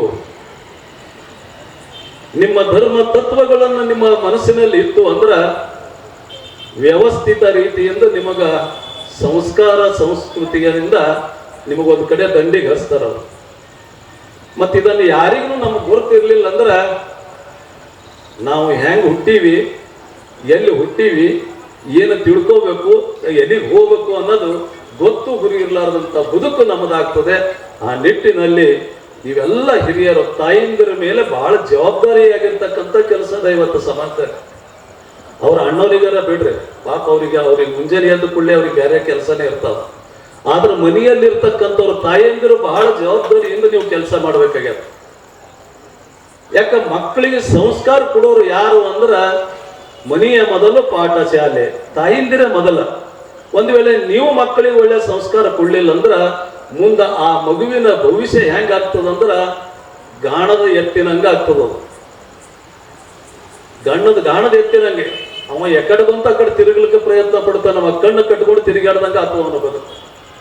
ಆ ನಿಟ್ಟಿನಲ್ಲಿ ತಾವೆಲ್ಲರೂ ಇವತ್ತು 3 ದಿವಸಗಳ ಜಗದ್ಗುರು ರೇಣುಕಾಚಾರ್ಯರ ಜಯಂತಿ ಪ್ರತಿ ವರ್ಷ ವಿಭಿನ್ನತೆಯಿಂದ ಆಚರಣೆ ಮಾಡುವಂತ ಜಗದ್ಗುರು ರೇಣುಕಾಚಾರ್ಯರ ಜಯಂತಿ ಕರ್ನಾಟಕದಾಗೆ ಎಲ್ಲಾದರೂ ಇದ್ರ ಅದು ಕಲಬುರಗಿ ಮಹಾನಗರದಾಗಂತ ಬಹಳ ಹೆಮ್ಮೆಯಿಂದ ಹೇಳ್ಬೇಕಾಗ್ತದೆ. ಒಂದು ದಿವಸ ಫೋಟೋ ಇಟ್ಟು ಪೂಜೆ ಮಾಡಿ ಹಾರ ಹಾಕಿ ಮೆರವಣಿಗೆ ಮಾಡಿ ಮಾಡುವಂತವ್ರು ಜಯಂತಿಗಳು ಬಹಳ ಅದಾವೆ. ಆದ ಧರ್ಮದ ತತ್ವಗಳನ್ನ, ಧರ್ಮದ ವಿಚಾರಗಳನ್ನ, ಧರ್ಮದ ತಿಳುವಳಿಕೆಗಳನ್ನ ಒಂದಿಷ್ಟು ನಮ್ಮ ಸಮಾಜಕ್ಕ ಒಂದು 4 ಜನ, ನೀವು 100 ಜನ ಇಲ್ಲಿ ಸೇರಿರಿ, ಒಂದು 4 ಜನರ ಒಂದಿಷ್ಟು ತಿಳ್ಕೊಂಡು ಪ್ರಯತ್ನ ಪಟ್ಟು ಸಮಾಜದಲ್ಲಿ 4 ಜನರಲ್ಲಿಂದ 8 ಜನ, 8 ಜನರಲ್ಲಿಂದ 10 ಜನ, ಹೀಗೆ ಸಮಾಜದಲ್ಲಿ ಬದಲಾವಣೆಗಳನ್ನ ನಮಗೆ ಇವತ್ತು ಅವಶ್ಯಕತೆ ಬೇಕಾಗಿರ್ತಕ್ಕಂಥದ್ದು. ಇವತ್ತು ವಿಜ್ಞಾನ ಯುಗದಾಗ ತಂದೆಗೆ ತಾಯಿ, ತಂದೆಗೆ ತಂದೆ ಅನ್ನಲ್ಲ, ತಾಯಿಗೆ ತಾಯಿ ಅನ್ನಲ್ಲ, ಗೌರವ ಕೊಡ್ಲಾರ್ದಂತ ಮಕ್ಕಳು ಇವತ್ತಿನ ಸಮಾಜದ ನಾವು ಕಾಣುವಂತವ್ರಾಗಿವಿ. ಆದ್ರ ನಮ್ಮ ತಂದೆ ತಾಯಿ ಅವರ ಜವಾಬ್ದಾರಿ, ನಿಮಗೇನಾದರೂ ಗೌರವ, ನಿಮಗೇನಾದರೂ ಮರ್ಯಾದೆ, ನಿಮಗೇನಾದರೂ ಮುಪ್ಪಿನ ಕಾಲಕ್ಕೆ ಸಂರಕ್ಷಣೆ ಮಾಡಬೇಕಾದ್ರೆ ಮಕ್ಕಳಿಗೆ ಮೊದಲ ಸಂಸ್ಕಾರವನ್ನು ಕೊಡಬೇಕು. ಇಲ್ಲಾಂದ್ರೆ ನಿಮ್ಮ ಬದುಕು ಹೆಂಗಾಗ್ತದಂದ್ರೆ ಒಯ್ದು ಅನಾಥಾಶ್ರಮದಾಗ ಬಿಡ್ತಾರ, ಇಲ್ಲ ವೃದ್ಧಾಶ್ರಮದಾಗ ಬಿಡ್ತಾರ. ನೀವು ಮಕ್ಕಳು ಇದ್ದೂ ಇರ್ಲಾರ್ದಂತ ಪರಿಸ್ಥಿತಿ ನಮ್ಮ ತಂದೆ ತಾಯಿಯರಿಗೆ ಬಂದಿರತಕ್ಕಂಥದ್ದದ. ಆ ನಿಟ್ಟಿನಲ್ಲಿಗೆ ಸಂಸ್ಕಾರ ಮತ್ತು ಸಂಸ್ಕೃತಿಯನ್ನ ಈ ಮಕ್ಕಳಿಗೆ ಧಾರೆಯನ್ನು ಎರಿಬೇಕು ಅಂತಕ್ಕಂಥ ಉದ್ದೇಶದಿಂದ ಇವತ್ತು ನಮ್ಮ ದೂರದ ಬಿದಾರದಿಂದ ರಾಜಶೇಖರ ಶಿವಾಚಾರ್ಯರು ಬಂದಾರ. ಧರ್ಮದವನ್ನ ಆಳವಾಗಿ ಅಧ್ಯಯನ ಮಾಡಿರ್ತಕ್ಕಂಥ ನಮ್ಮ ಭಾಗದ ವಿದ್ಯಾವಂತ ವ್ಯಕ್ತಿ ಯಾರಾದರೂ ಇದ್ರೆ ಪೂಜ್ಯ ರಾಜಶೇಖರ ಶಿವಾಚಾರ್ಯ ಅಂತ ಹೇಳಬೇಕಾಗ್ತದೆ. ಬೆಂಗಳೂರಿನ ವಿಶ್ವವಿದ್ಯಾಲಯದಲ್ಲಿ ವೀರಶೈವ ತತ್ವದ ಮೇಲೆ ಪಂಚಮಿ ಪೀಠಗಳ ಪರಂಪರೆಯ ಮೇಲೆ PhD ಅನ್ನು ಮಾಡಿ ಬಹಳಷ್ಟು ಪುಸ್ತಕಗಳನ್ನು ರಚನೆ ಮಾಡ್ಯಾರ. ಈ ಸಮಯದಲ್ಲಿ ಶ್ರೀ ಜಗದ್ಗುರು ರೇಣುಕಾಚಾರ್ಯರ ಸಮಾಜ ಧಾರ್ಮಿಕ ಕೊಡುಗೆಗಳ ಬಗ್ಗೆ ಶ್ರೀ ಷಡಕ್ಷರಿ ಬ್ರಹ್ಮ ಡಾಕ್ಟರ್ ರಾಜಶೇಖರ ಶಿವಾಚಾರ್ಯ ಸ್ವಾಮಿಗಳು ಮೊದಲನೇ ದಿನದ ಉಪನ್ಯಾಸವನ್ನ ನೀಡಿ ಕಾರ್ಯಕ್ರಮವನ್ನು ಮುಕ್ತಾಯ ಮಾಡಿದರು. ರೇವಣಸಿದ್ಧ ಶಿವಾಚಾರ್ಯ ಸ್ವಾಮೀಜಿಯವರ ಒಂದು ಮಾರ್ಗದರ್ಶನದಲ್ಲಿ ಸುಸಂಘಟಿತವಾಗಿರುವಂತಹ ಒಂದು ಸಮಿತಿಯನ್ನು ರಚನೆ ಮಾಡಿಕೊಂಡು ಜಯಂತಿ ಅಂಗವಾಗಿ ಜಗದ್ಗುರು ರೇಣುಕಾಚಾರ್ಯರು ಈ ಪ್ರಪಂಚಕ್ಕೆ, ಈ ದೇಶಕ್ಕೆ, ಈ ನಾಡಿಗೆ ಕೊಟ್ಟಿರುವಂಥ ಅಮೂಲ್ಯ ಕೊಡುಗೆಗಳನ್ನು ಚರ್ಚೆಯನ್ನು ಮಾಡೋದಕ್ಕೋಸ್ಕರವಾಗಿ ಅವಕಾಶವನ್ನು ಮಾಡಿಕೊಟ್ಟಿರುವಂಥ ಎಲ್ಲ ಸಮಿತಿಯ ಸದಸ್ಯರುಗಳಿಗೆ ವೈಯಕ್ತಿಕವಾಗಿ ಅಭಿನಂದನೆಗಳನ್ನು ಸಲ್ಲಿಸ್ತೇನೆ. ಕಳೆದ ವರ್ಷವೂ ಕೂಡ ಇಲ್ಲಿ ಸೇವೆಯನ್ನು ಮಾಡುವಂಥ ಅವಕಾಶವನ್ನು ಪ್ರಾಪ್ತಿಯಾಗಿತ್ತು. ದೇವರ ದಯ ಈ ವರ್ಷವೂ ಕೂಡ ಪ್ರಾಪ್ತಿಯಾಗಿದೆ. ಬಹಳ ಒತ್ತಡ, ಬಹಳ ಒತ್ತಡದಲ್ಲಿದ್ದೀವಿ. ಬೀದರ್ನಲ್ಲೂ ಕೂಡ ಈ ಜಯಂತಿ ಕಾರ್ಯಕ್ರಮವನ್ನು ಬಹಳಷ್ಟು ಅರ್ಥಪೂರ್ಣವಾಗಿ ಆಚರಣೆ ಮಾಡುವಂಥ ಹಿನ್ನೆಲೆಯಲ್ಲಿ ದೊಡ್ಡ ಮಟ್ಟದ ತಯಾರಿಯನ್ನು ನಡೀತಾ ಇದೆ. ನಾವೇ ಸೂತ್ರಧಾರರಿದ್ದೀವಿ. ಹೀಗಾಗಿ ಒಂದು ಸ್ವಲ್ಪ ಈ ವರ್ಷ ಸ್ವಲ್ಪ ಸಮಯ ಆಗ್ತದೆ ಇಲ್ಲೋ ಅನ್ನುವಂಥ ಬಹಳಷ್ಟು ತಳಮಳ ಇತ್ತು. ಸಂಘಟಕರಿಗೆ ಮಾತನ್ನು ಕೂಡ ಮನವರಿಕೆ ಮಾಡಿದ್ದೀವಿ, ಪೂಜ್ಯರಿಗೆ ಕೂಡ ಹೇಳಿದ್ದೀವಿ. ಅವರಂದ್ರೆ ಇಲ್ಲ, ನೀವು ಬಂದು ಸೇವೆಯನ್ನು ಮಾಡಬೇಕನ್ನುವಂಥ ಆದೇಶವನ್ನು ಮಾಡಿದ್ರು. ಅವರ ಮಾತಿಗೆ ಶಿರಸ ವಹಿಸಿ ಬಂದು ಜಗದ್ಗುರು ರೇಣುಕ ಭಗವತ್ಪಾದರ ಕುರಿತು ಒಂದೆರಡು ವಿಚಾರಗಳನ್ನು ಈ 3 ದಿನಗಳಲ್ಲಿ ನಾವೆಲ್ಲರೂ ಕೂಡ ಹಂಚಿಕೊಳ್ಳೋಣ. ತಾವೆಲ್ಲ ಭಕ್ತಿಯ ತವರೂರು ಆಗಿರುವಂಥ ಕಲಬುರಗಿ ಮಹಾನಗರದ ಎಲ್ಲ ಸಮಾಜ ಬಾಂಧವರು ಇಡೀ ನಾಡಿಗೆ ಒಂದು ಸಂದೇಶ ಕೊಡುವಂಥ ಒಂದು ದೊಡ್ಡ ಕಾರ್ಯಕ್ರಮವನ್ನು ನೀವೆಲ್ಲ ಮಾಡ್ತಾ ಇದ್ದೀರಿ. ಇಡೀ ನಾಡಿಗೆ, ಕರ್ನಾಟಕದ ಬೇರೆ ಬೇರೆ ಬೇರೆ ಜಿಲ್ಲೆಗಳಲ್ಲಿ ಇಷ್ಟೊಂದು ಅರ್ಥಪೂರ್ಣವಾಗಿ ಅದ್ಧೂರಿಯಾಗಿ ಮಾಡ್ಕೊಂಡು ಬರ್ತಾ ಇದ್ದಾರೆ. ಅದರ ಅರ್ಥಪೂರ್ಣವಾಗಿ ತಾವು ಮಾಡ್ತಾ ಇದ್ದೀರಿ. ಹೀಗಾಗಿ ಇಡೀ ರಾಜ್ಯದ ಎಲ್ಲ ಸಮಾಜ ಬಾಂಧವರು ನಿಮಗೆ ವಿಶೇಷವಾಗಿರುವಂಥ ದೃಷ್ಟಿಯಿಂದ ನೋಡ್ತಾ ಇದ್ದಾರೆ. ಜಗದ್ಗುರು ರೇಣುಕಾಚಾರ್ಯ ತಾವೆಲ್ಲ ಈಗಾಗಲೇ ಜಗದ್ಗುರು ಪಂಚಾಚಾರ್ಯರ ಬಗ್ಗೆ, ರೇಣುಕಾಚಾರ್ಯರ ಬಗ್ಗೆ, ರೇವಣಾರಾಧ್ಯರ ಬಗ್ಗೆ, ರೇವಣ ಸಿದ್ಧರ ಬಗ್ಗೆ ಬಹಳಷ್ಟು ನೀವೆಲ್ಲ ತಿಳ್ಕೊಂಡಿರಿ. ಇದೊಂದು ದೊಡ್ಡ ಪರಂಪರೆ. ನನ್ನ ಅಧ್ಯಯನದ ಪ್ರಕಾರ ಇಡೀ ವಿಶ್ವದಲ್ಲಿ ಯಾವುದೇ ಜನಾಂಗಕ್ಕೆ ಇಷ್ಟೊಂದು ಚಾರಿತ್ರಿಕವಾಗಿರುವಂಥ ಒಂದು ಪರಂಪರೆ ಇರುವಂಥದ್ದು ಕಂಡು ಬಂದಿಲ್ಲ. ವೀರಶೈವ ಲಿಂಗಾಯತ ಈ ಧರ್ಮ ಹೇಗಿದೆ ಅಂತ ಕೇಳಿದ್ರೆ ಅದು ಗಂಗೆಯಂತೆ ಸದೈವವಾಗಿ ಹರಿಕೊಂಡು ಬರ್ತಾ ಇದೆಯಲ್ಲ, ಹಾಗೆ ಇಡೀ ಪ್ರಪಂಚದಲ್ಲೇ ಅತ್ಯಂತ ಪುರಾತನ, ಅಷ್ಟೇ ಸುಸಂಬದ್ಧವಾಗಿ, ಅಷ್ಟೇ ಮಾನವೀಯತೆಯಿಂದ, ಕಾಳಜಿಯಿಂದ ಅರ್ಥಪೂರ್ಣವಾಗಿರುವಂಥ ಧಾರ್ಮಿಕ ಆಚರಣೆಗಳಿಂದ ವಿಶ್ವಮಟ್ಟದಲ್ಲಿ ಶ್ರೇಷ್ಠವಾಗಿರುವಂಥದ್ದು ಯಾರು ಅಂತ ಕೇಳಿದ್ರೆ ಅದು ವೀರಶೈವ ಲಿಂಗಾಯತ ಧರ್ಮ ಅನ್ನುವಂಥ ಮಾತನ್ನು ನಾವೆಲ್ಲರೂ ಕೂಡ ಅಭಿಮಾನದಿಂದ ಹೇಳ್ತಾ ಇರಬೇಕು. ಯಾಕೆಂದರೆ ರೇಣುಕಾದಿ ಪಂಚಾಚಾರ್ಯರು, ಈ ರೇಣುಕ ಅನ್ನುವಂಥ ಒಂದು ಶಬ್ದ ಇದೆ. ತಾವೆಲ್ಲ ಬಹಳ ಪದವನ್ನು ಬಳಕೆ ಮಾಡ್ತಾ ಇದ್ದಾರೆ. ರೇಣುಕ ಅನ್ನುವಂಥದ್ದು ಈ ಪದದಲ್ಲಿ 3 ಅಕ್ಷರಗಳಲ್ಲಿ ಬಹಳ ಅರ್ಥ ತುಂಬಿದೆ. ಬಹಳ ಅಂದ್ರೆ ಬಹಳ ಅರ್ಥ ತುಂಬಿದೆ. ಈ ಅರ್ಥವನ್ನು 3ನೇ ದಿವಸದ ಪ್ರವಚನದಲ್ಲಿ ಹೇಳ್ತೀವಿ. ರೇಣುಕಂತ ಯಾಕಂದ್ರೆ ಅನ್ನುವಂಥದ್ದೇ ಸುಮ್ಮನೆ ಅದನ್ನು ಅಧ್ಯಯನ ಮಾಡ್ಕೊಂತ ಹೋದರೆ 1000 ಪುಟಗಳ ಪುಸ್ತಕವನ್ನು ಬರಿಬೋದು. ಅಷ್ಟೊಂದು ಅರ್ಥಪೂರ್ಣವಾಗಿ ಗಂಭೀರವಾಗಿ ಇಡೀ ವೀರಶೈವ ಧರ್ಮದ ತತ್ವ ಸಿದ್ಧಾಂತಗಳು ಈ 3 ಅಕ್ಷರಗಳಲ್ಲಿ ಅಡಕ ಆಗಿವೆ ಅನ್ನುವಂಥದ್ದೊಂದು ಬಹಳ ಕುತೂಹಲಕಾರಿಯಾಗಿರುವಂಥ ಸಂಗತಿ ಈ ಶಬ್ದ ಒಳಗೊಂಡಿದೆ. ಆ ಶಬ್ದನೇ ಇವತ್ತು ನಮ್ಮ ಆರಾಧ್ಯ ಜಗದ್ಗುರುಗಳಾಗಿ ಇವತ್ತು ನಾವೆಲ್ಲರೂ ಕೂಡ ಅವರನ್ನು ಆರಾಧನೆ ಮಾಡ್ತಾ ಇದ್ದೇವೆ. ಅವರೇ ಜಗದ್ಗುರು ರೇಣುಕಾಚಾರ್ಯರು ಅನ್ನುವಂಥ ಮಾತನ್ನು ನಾವೆಲ್ಲರೂ ಕೂಡ ಬಹಳ ಪೂಜ್ಯನೀಯದಿಂದ ಗೌರವದಿಂದ ಬಹಳಷ್ಟು ಶ್ರದ್ಧೆಯಿಂದ ನಾವೆಲ್ಲ ಕರ್ಕೊಂಡ್ಬರ್ತಾ ಇದ್ದೇವೆ. ವೀರಶೈವ ಧರ್ಮ ಇದು ಯುಗಗಳಲ್ಲಿ ಬೆಳಕೊಂಡು ಬರ್ತಾ ಇರುವಂಥ ಒಂದು ಧರ್ಮ. ಶ್ರೀ ಸಿದ್ಧಾಂತ ಶಿಖಾಮಣಿಯಲ್ಲಿ ವೀರಶೈವರ ಧರ್ಮಗ್ರಂಥ ಮತ್ತು ತಾತ್ವಿಕ ಗ್ರಂಥವಾಗಿರುವಂಥ 28 ಶಿವಾಗಮಗಳಲ್ಲಿ ಈ ಧರ್ಮದ ಸಿದ್ಧಾಂತ, ಆಚರಣೆ, ತತ್ವ ಮತ್ತು ಪ್ರಾಚೀನತೆಯನ್ನು ಬಹಳ ಸುಂದರವಾಗಿ ನಿರೂಪಣೆ ಮಾಡ್ಕೊಂಡು ಬರ್ತಾ ಇದ್ದಾರೆ. ಪರಶಿವನ ಅಪ್ಪಣೆ ಪ್ರಕಾರವಾಗಿ ಶಿವಗಣರಾಗಿರುವಂಥ ರೇಣುಕ ಗಣಾಧೀಶ್ವರರು ಇಳೆಯಲ್ಲಿ ಬಂದು ಧರ್ಮವನ್ನು ಬೋಧನೆಯನ್ನು ಮಾಡಿ ಈ ಲೋಕದಲ್ಲಿ ಧರ್ಮವನ್ನು ಬಿತ್ತು ಬೆಳೆದರು ಅನ್ನುವಂಥ ಮಾತನ್ನು ಅವರ ಚರಿತ್ರೆಯಲ್ಲಿ ಬರ್ತಾ ಇದೆ. ಯಜುರ್ವೇದದಲ್ಲಿ ಒಂದು ಮಾತನ್ನು ಬರ್ತಾ ಇದೆ. ಯಜುರ್ವೇದದಲ್ಲಿ ಅಲ್ಲಿ ಪುರುಷ ಸೂಕ್ತದಲ್ಲಿ ಪರಮಾತ್ಮನ ವರ್ಣನೆಯನ್ನು ಮಾಡಿದ್ದಾರೆ. ಸಹಸ್ರ ಶೀರ್ಷ ಪುರುಷ ಸಹಸ್ರಾಕ್ಷ ಸಹಸ್ರಪಾತ್ ಸ ಭೂಮಿಂ ವಿಶ್ವತೋ ಋತ್ವಾ ಅತ್ಯತಿಷ್ಠ ದಶಾಂಗುಲಂ ಅನ್ನುವಂಥ ಶ್ಲೋಕ ಬರ್ತದೆ ಪುರುಷ ಸೂಕ್ತ. ಭಾಳ ಜನ ನೀವೆಲ್ಲ ಪೂಜ್ಯಪಾದರು ನಿತ್ಯ ರುದ್ರಾಭಿಷೇಕ ಮಾಡ್ಕೊಂತ್ರಿ, ಅಲ್ಲಿ ಇಲ್ಲಿ ಪೂಜೆಗೆ ಹೋದಾಗ ಕೂಡ ಸೂಕ್ತವನ್ನು ಹೇಳ್ತಾ ಇದ್ದಾರೆ. ಅತ್ಯತಿಷ್ಠ ದಶಾಂಗುಲಂ ಅನ್ನುವಂಥ ಒಂದು ಪದ, ಬಹಳ ಅರ್ಥಗರ್ಭಿತವಾಗಿರುವಂಥ ಪದ. ನಾ ಅನೇಕ ಸಾರಿ ಪುರುಷ ಸೂಕ್ತದ ಮೊದಲನೇ ಚರಣವನ್ನು ಹೇಳುವಾಗ ನನ್ನ ಮನಸ್ಸಿನಲ್ಲಿ ಏನು ಬರ್ತಾ ಇದೆ ಅಂತ ಕೇಳಿದ್ರೆ, ಈ ಶಬ್ದ ಯಾರಿಗೆ ಹೋಲಿಸಿದ್ದಾರೆ ಅಂತ ಕೇಳಿದ್ರೆ, ಈ ಶಬ್ದಕ್ಕೆ ನಿಜವಾದಂಥ ಅರ್ಥಪೂರ್ಣ ವ್ಯಕ್ತಿ ಯಾರು ಕಾಣಿಸ್ತಾ ಇದ್ದಾರೆ ಅಂತ ಕೇಳಿದ್ರೆ ಅದು ಜಗದ್ಗುರು ರೇಣುಕ ಭಗವತ್ಪಾದರು ಕಾಣಿಸ್ತಾ ಇದ್ದಾರೆ ಅನ್ನುವಂಥ ಮಾತನ್ನು ಮನದಲ್ಲಿ ಬರ್ತಾ ಇದೆ. ಅಲ್ಲಿ ಏನು ಹೇಳ್ತಾರೆ ಅಂತಂದರೆ, ಪರಮಾತ್ಮನ ವರ್ಣನೆಯನ್ನು ಮಾಡ್ತಾ ಇದ್ದಾರೆ. ಹರಿಹರಾದಿಗಳಲ್ಲಿ ಯಾರು ಶ್ರೇಷ್ಠ ಅನ್ನುವಂಥ ಮಾತು ಬಂದಾಗ ಪರಮಾತ್ಮ ಹೇಗಿದ್ದಾನೆ ಅಂತ ಕೇಳಿದ್ರೆ ಅತ್ಯತಿಷ್ಠ ದಶಾಂಗುಲಂ ಇದನ್ನಂತ.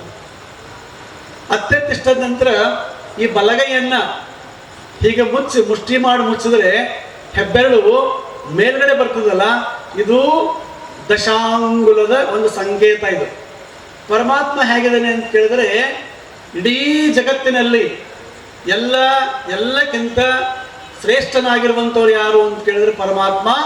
ಅವನಿಗೆ ಹೇಳಲಿಕ್ಕೆ ಈ ಹೆಬ್ಬೆರಳು ಅಂಗುಷ್ಟವನ್ನು ಎತ್ತಿ ತೋರಿಸ್ತಾರೆ. ಇದು ಅತ್ಯತಿಷ್ಠ ದಶಾಂಗುಲಂ ಅಂತ ಹೇಳ್ತಾರೆ. ಜಗತ್ತಿನಕ್ಕಿಂತ ಒಂದು ಹೆಬ್ಬೆರಳು ಗಾತ್ರದಲ್ಲಿ ಆ ಪರಮಾತ್ಮ ಅವನ ತತ್ವ ಇದೆ ಅನ್ನುವಂಥ ಮಾತನ್ನು ಇದು ಜಾಗೃತಿ ಮಾಡ್ತಾ ಇದೆ. ಅದೇ ರೀತಿಯಾಗಿ ಜಗತ್ತಿನ ಎಲ್ಲ ಸಿದ್ಧಾಂತಗಳಲ್ಲಿ, ಜಗತ್ತಿನ ಎಲ್ಲ ತತ್ವಗಳಲ್ಲಿ ಹೆಣ್ಣು ಗಂಡು ಭೇದ ಇಲ್ಲದೆ ಎಲ್ಲರೂ ಒಂದೇ, ಎಲ್ಲರಿಗೂ ಕೂಡ ಸರಿಸಮಾನವಾಗಿ ಧರ್ಮವನ್ನು ಬೋಧನೆ ಮಾಡಿರುವಂಥವ್ರು ಈ ಜಗತ್ತಿನಲ್ಲಿ ಮೊಟ್ಟ ಮೊದಲ ವ್ಯಕ್ತಿ ಯಾರು ಅಂತ ಕೇಳಿದ್ರೆ ಅದು ಜಗದ್ಗುರು ರೇಣುಕ ಭಗವತ್ಪಾದರು. ಅವ್ರು ಹೇಗಿದ್ದಾರೆ ಅಂತ ಕೇಳಿದರೆ ಅತ್ಯತಿಷ್ಠ ದಶಾಂಗುಲಂ ಅನ್ನುವಂಥ ರೀತಿಯಲ್ಲಿದ್ದಾರೆ ಅನ್ನುವಂಥದ್ದು ನಾವೆಲ್ಲರೂ ಕೂಡ ತಿಳ್ಕೋಬೇಕಾಗಿದೆ. ಯಾಕಂದ್ರೆ ಈ ಜಗತ್ತಿನಲ್ಲಿ ಬಹಳ ದೊಡ್ಡದಾಗಿರುವಂಥ ಸಿದ್ಧಾಂತಗಳಿದ್ದಾವೆ. ದ್ವೈತ ಇದೆ, ಅದ್ವೈತ ಇದೆ, ವಿಶಿಷ್ಟಾದ್ವೈತ ಇದೆ. ಅದರಲ್ಲಿ ಒಂದು ಯಾವುದಿದೆ ಅಂತ ಕೇಳಿದ್ರೆ ಶಕ್ತಿ ವಿಶಿಷ್ಟಾದ್ವೈತ ಸಿದ್ಧಾಂತ ಇದೆ. ಬೇರೆ ಬೇರೆವೆಲ್ಲ ಬರೇ ಒಬ್ಬರನ್ನ ಹೇಳಿದ್ರೆ ಅವರು ದ್ವೈತ ಅದ್ವೈತದಲ್ಲಿ ಪುರುಷ ಪ್ರಧಾನವಾಗಿರುವಂಥದ್ದು ಹೇಳಿದರು, ಶಕ್ತಿ ಪ್ರಧಾನವಾಗಿರುವಂಥದ್ದು ಯಾವ ಸಿದ್ಧಾಂತನೂ ಇಲ್ಲ. ದ್ವೈತದಲ್ಲಿಲ್ಲ, ಅದ್ವೈತದಲ್ಲಿಲ್ಲ, ವಿಶಿಷ್ಟಾದ್ವೈತದಲ್ಲೂ ಕೂಡ ಇಲ್ಲ. ತಾವೆಲ್ಲ ಓದಬೇಕು. ಈ ಸಿದ್ಧಾಂತವನ್ನು ಸಮಾನವಾಗಿರುವಂಥ ಸಿದ್ಧಾಂತವನ್ನು ನೀವು ಅಧ್ಯಯನ ಮಾಡಿದ್ರೆ ಜಗದ್ಗುರು ರೇಣುಕಾದಿ ಪಂಚಾಚಾರ್ಯ ತತ್ವಬೋಧನೆಗೆ ಎಷ್ಟು ಪ್ರಾಧಾನ್ಯತೆಯನ್ನು ಕೊಟ್ಟಿದ್ದಾರೆ ಎನ್ನುವಂಥ ಮಾತನ್ನು ನಮ್ಮ ಗಮನಕ್ಕೆ ಬರ್ತಾ ಇದೆ. ಏನಾಗಿದೆ ಅಂತ ಕೇಳಿದ್ರೆ ಅವರ ಲೀಲಾಮೃತಗಳನ್ನಷ್ಟೇ ಓದ್ತಾ ಇದ್ವಿ ನಾವು. ಯಾರ್ದು? ರೇಣುಕಾಚಾರ್ಯರು, ಪಂಚಾಚಾರ್ಯರು, ಜಗದ್ಗುರು ರೇವಣಸಿದ್ಧರ ಲೀಲಾಮೃತಗಳನ್ನಷ್ಟು ಓದ್ತಾ ಇದ್ದೀವಿ. ತತ್ವವನ್ನು ನಾವು ಅಧ್ಯಯನ ಮಾಡಿದ್ರೆ ಈ ಧರ್ಮದ ನಿಜವಾದಂಥ ಸೌಂದರ್ಯವನ್ನು, ಈ ಧರ್ಮದ ನಿಜವಾದಂಥ ಸತ್ಯವನ್ನು ತಿಳ್ಕೊಳ್ಳಿಕ್ಕೆ ಸಾಧ್ಯ ಆಗ್ತದೆ. ಅದಕ್ಕಾಗಿ ನಾವೆಲ್ಲ ಒಂದು ಸ್ವಲ್ಪ ಸಿದ್ಧಾಂತವನ್ನು ಅಧ್ಯಯನವನ್ನು ಮಾಡಬೇಕನ್ನುವಂಥ ಮಾತನ್ನು ಹೇಳಕ್ಕೆ ಇಷ್ಟಪಡ್ತಾ ಇದ್ದೇನೆ. ಮೊನ್ನೆ ತಿರುಪತಿಯಲ್ಲಿ ರಾಷ್ಟ್ರೀಯ ಸಂಸ್ಕೃತ ವಿಶ್ವವಿದ್ಯಾಲಯದಲ್ಲಿ ಶಕ್ತಿ ವಿಶಿಷ್ಟಾದ್ವೈತ ಸಿದ್ಧಾಂತದ ಬಗ್ಗೆ ಅಂತಾರಾಷ್ಟ್ರೀಯ ಮಟ್ಟದ ಒಂದು ಸೆಮಿನಾರನ್ನು ಕಂಡಕ್ಟ್ ಮಾಡಿದರು. ಯಾರು ಕಂಡಕ್ಟ್ ಮಾಡಿದರು ಅಂತ ಕೇಳಿದ್ರೆ ತಿರುಪತಿಯ ಯೂನಿವರ್ಸಿಟಿ, ಅದೇ ರೀತಿಯಾಗಿ ಅಖಿಲ ಭಾರತ ಶಿವಾಚಾರ್ಯ ಸಂಸ್ಥೆ, ಆಮೇಲೆ ಅಲ್ಲಿರುವಂಥ ಸ್ಥಳೀಯ ವೀರಶೈವ ಬಂಧುಗಳು ಸೇರಿಕೊಂಡು ಇಂಟರ್ನ್ಯಾಷನಲ್ ಲೆವೆಲ್, ಇಡೀ ದೇಶದಲ್ಲಿ ಮೊಟ್ಟ ಮೊದಲನಾಗಿರುವಂಥ ಒಂದು ಸೆಮಿನಾರ್ ಇದೆ. ಏನು ಸೆಮಿನಾರ್ ಅಂತ ಕೇಳಿದ್ರೆ ಶಕ್ತಿ ವಿಶಿಷ್ಟಾದ್ವೈತ ಸಿದ್ಧಾಂತ. ನಮ್ಮ ಹತ್ರ 4 ಸಿದ್ಧಾಂತಗಳಿದ್ದಾರೆ. ಒಂದು ವಿಶಿಷ್ಟಾದ್ವೈತ ಇದೆ, ದ್ವೈತ ಇದೆ, ಅದ್ವೈತ ಇದೆ, ವಿಶಿಷ್ಟಾದ್ವೈತ ಇದೆ, 4ನೇದಾಗಿ ಶಕ್ತಿ ವಿಶಿಷ್ಟಾದ್ವೈತ ಸಿದ್ಧಾಂತ ಇದೆ. ನಿಮಗೆ ಯಾರಾದ್ರೂ ಕೇಳ್ತಾರೆ ನಿಮ್ಮ ಸಿದ್ಧಾಂತ ಯಾವುದು ಅಂತ, ಧರ್ಮವನ್ನು ಕೇಳಂಗಿಲ್ಲ. ಶಾಣ್ಯರಾದವರು ಸಿದ್ಧಾಂತ ಕೇಳ್ತಾರೆ, ಸುಮ್ಮನೆ ಸಹಜವಾಗಿರೋರು ನೀವು ಯಾರು ಅಂತ ಕೇಳ್ತಾರೆ. ನಾವು ಯಾರನ್ನ ಹೇಳ್ತೇವೆ? ನಾವು ಲಿಂಗಾಯತರು, ವೀರಶೈವರು, ಅವರು ಇವರು ಅಂತ ಹೇಳ್ತೇವೆ. ನಿಮ್ದು ಯಾವುದು ಸಿದ್ಧಾಂತ ಅಂತ ಕೇಳ್ತಾರೆ. ನಮ್ಮ ಸಿದ್ಧಾಂತ ಯಾವುದಿದೆ? ನಮ್ಮ ಸಿದ್ಧಾಂತ ಯಾವುದಿದೆ ಅಂತ ಕೇಳಿದ್ರೆ ಶಕ್ತಿ ವಿಶಿಷ್ಟಾದ್ವೈತ ಸಿದ್ಧಾಂತ. ಜೋರಾಗಿ ಹೇಳಿ, ಶಕ್ತಿ, ಜೋರಾಗಿ ಹೇಳಿ, ಶಕ್ತಿ ವಿಶಿಷ್ಟಾದ್ವೈತ ಸಿದ್ಧಾಂತ. ಶಕ್ತಿ ವಿಶಿಷ್ಟಾದ್ವೈತ ಸಿದ್ಧಾಂತ. ನಮ್ಮ ಸಿದ್ಧಾಂತ ಯಾವುದು ಅಂತ ಯಾರ ಕೇಳಿದ್ರೆ ನಾವು ಇದನ್ನು ಹೇಳಬೇಕು. ಸಿದ್ಧಾಂತದಿಂದನೇ ಧರ್ಮವನ್ನು ಸ್ಥಾಪನೆ ಮಾಡ್ಯಾರ ನಮ್ಮ ದೇಶದಲ್ಲಿ, ಈ ನೆಲದಲ್ಲಿ. ಶಂಕರಾಚಾರ್ಯರು ಬಂದರು, ಮಧ್ವಾಚಾರ್ಯರು ಬಂದರು, ರಾಮಾನುಜಾಚಾರ್ಯರು ಬಂದರು, ಸಿದ್ಧಾಂತವನ್ನು ಬೋಧನೆ ಮಾಡೋರು. ಆ ಮುಖಾಂತರವಾಗಿ ಧರ್ಮವನ್ನು ಸ್ಥಾಪನೆ ಮಾಡೋರು. ಅದೇ ಪ್ರಕಾರವಾಗಿ ಯುಗ ಪೂರ್ವ ಕಾಲದಲ್ಲಿ ಜಗದ್ಗುರು ರೇಣುಕಾದಿ ಪಂಚಾಚಾರ್ಯರು ಪರಮಾತ್ಮನ ವಿಶೇಷ ಅನುಗ್ರಹದ ಮೂಲಕವಾಗಿ ಲಿಂಗ ಮುಖಾಂತರವಾಗಿ ಅವತಾರವನ್ನು ತಾಳಿ ಶಿವ ಸಿದ್ಧಾಂತವನ್ನು ಬೋಧನೆ ಮಾಡ್ಯಾರ. ಶಕ್ತಿ ವಿಶಿಷ್ಟಾದ್ವೈತ ಸಿದ್ಧಾಂತವನ್ನು ಜಗದ್ಗುರು ರೇಣುಕಾಚಾರ್ಯರು ಕೊಲ್ಲಿಪಾಕಿಯ ಸೋಮೇಶ್ವರ ಮಹಾಲಿಂಗದಲ್ಲಿ ಅವತಾರವನ್ನು ತಾಳಿ ಮಹಾಮಹಿಮನಾಗಿರುವಂಥ ಅಗಸ್ತ್ಯ ಮಹರ್ಷಿಗೆ ಬೋಧನೆಯನ್ನು ಮಾಡಿದರು. ಎಷ್ಟು ಜನಗಳಿಗೆ ಹೇಳ್ಯಾರ ಅವರು? ಉಪದೇಶಾಮೃತವನ್ನು ಎಷ್ಟು ಜನಗಳಿಗೆ ಹೇಳಿದ್ದಾರೆ? ಕೇವಲ ಒಬ್ಬರಿಗೆ. ಅದು ಗೂಢಾರ್ಥವಾಗಿ ಬೋಧನೆಯನ್ನ ನಮ್ಮ ಥರ ಪ್ರವಚನ ಮಾಡಿ ಅವರು ಸಿದ್ಧಾಂತವನ್ನು ಬೋಧನೆ ಮಾಡಿಲ್ಲ. ಜಗದ್ಗುರು ಪಂಚಾಚಾರ್ಯರು ಸೂತ್ರ ರೂಪದಲ್ಲಿ ಸಿದ್ಧಾಂತವನ್ನು ಬೋಧನೆ ಮಾಡಿದರೆ ಅನ್ನುವಂಥ ಮಾತನ್ನ ಒಂದು ಶ್ಲೋಕ ಹೇಳ್ತದೆ. ಒಂದು ಶ್ಲೋಕ, ಬಹಳ ಜನ ನೀವೆಲ್ಲ ಶ್ಲೋಕವನ್ನು ಹೇಳ್ತಾರೆ, ಬಹಳ ಪರಂಪರೆಯಿಂದ. ನನಗನ್ಸ ಮಟ್ಟಿಗೆ 1000 ವರ್ಷದಿಂದ ಆ ಶ್ಲೋಕವನ್ನು ನಾವು ಹೇಳ್ತಾ ಇರ್ಬೋದು, ಪ್ರಾಯಶಃ ಹೇಳ್ತಾ ಇದ್ದೀವಿ, ಇವತ್ತು ಹೇಳ್ತಾ ಇದ್ದೀವಿ. ಆ ಶ್ಲೋಕ ಯಾವುದು ಅಂತ ಕೇಳಿದ್ರೆ ನೀವೆಲ್ಲರೂ ಹೇಳ್ತೀರಿ, ಪಂಚಾನನ ತನೋದ್ಭೂತ ಪಂಚಾಕ್ಷರ ಮನೋಪಮಾನ್ ಪಂಚಸೂತ್ರ ಕೃತೋ ಒಂದೇ. ಯಾವ ರೂಪದಲ್ಲಿ ಹೇಳ್ಯಾರ ಅವರು? ಸೂತ್ರ ರೂಪದಲ್ಲಿ. ಪಂಚಸೂತ್ರದ ವೀರಶೈವ ಲಿಂಗಾಯತರಿಗೆ ನಿಮ್ಗೆ ಯಾರ್ಯಾರು ಕೇಳ್ತಾರೆ? ಗೋತ್ರ ಅಂತ ಕೇಳ್ತಾರೆ. ಬಹುಶಃ ಗೋತ್ರ ನಿಮಗೆಲ್ಲ ಗೊತ್ತವ. ಗೋತ್ರ ಹೇಳ್ತೀರಿ?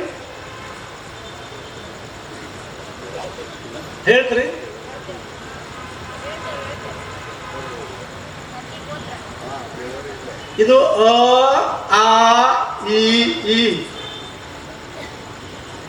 ಗೋತ್ರ ಗೊತ್ತಿಲ್ಲ ಅಂತಂದ್ರೆ ಚನ್ನಬಸವ ಹೇಳ್ತಾರೆ, ವೀರಶೈವ ವಂಶದಲ್ಲಿ ಹುಟ್ಟಿದ ಮಾತ್ರಕ್ಕೆ ನಿನ್ನನ್ನು ವೀರಶೈವ ನೆಂತೆಪ್ಪರಯ್ಯ ಅಂತ ಕೇಳ್ಯಾರ. ಯಾರು ಕೇಳ್ಯಾರದು? ಶರಣರು ಕೇಳ್ತಾರೆ, ಚನ್ನಬಸವಣ್ಣ ಕೇಳ್ತಾರೆ, ಚಿನ್ಮಯ ಜ್ಞಾನಿ. ಯಾಕಂದ್ರೆ ಅದ್ರ ಗೋತ್ರ ಗೊತ್ತಿಲ್ಲ, ಸೂತ್ರ ಗೊತ್ತಿಲ್ಲ, ನಿನಗೆ ಹೆಂಗೆ ಕರಿಬೇಕು ಅಂತ ಕೇಳ್ಯಾರ ಅವರು. ನಮಗೆ ಮೊದಲೇ ಗೊತ್ತಾಗ್ಬೇಕೇನು? ಗೋತ್ರ ಗೊತ್ತಾಗ್ಬೇಕು. ಗೋತ್ರ ಇಷ್ಟು ಪವರ್ಫುಲ್ ಇದಾವೆ ಅಂತ ಕೇಳಿದ್ರೆ ಈ ನಮ್ಮ ದೇಶವನ್ನ ಗೋತ್ರನೇ ಆಳತಾವ.